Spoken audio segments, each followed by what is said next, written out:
दो परिंदों की प्यार भरी कहानी।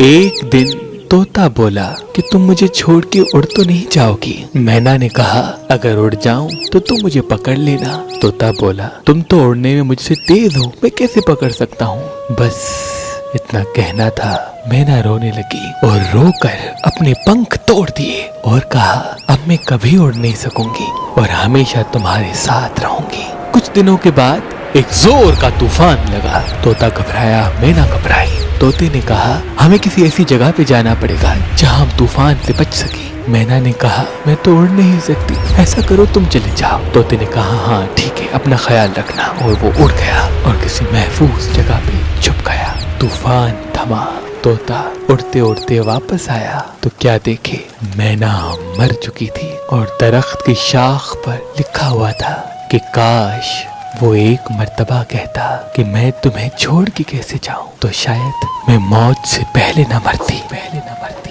जिंदगी में उनका ख्याल रखो जो आपका ख्याल रखते हैं।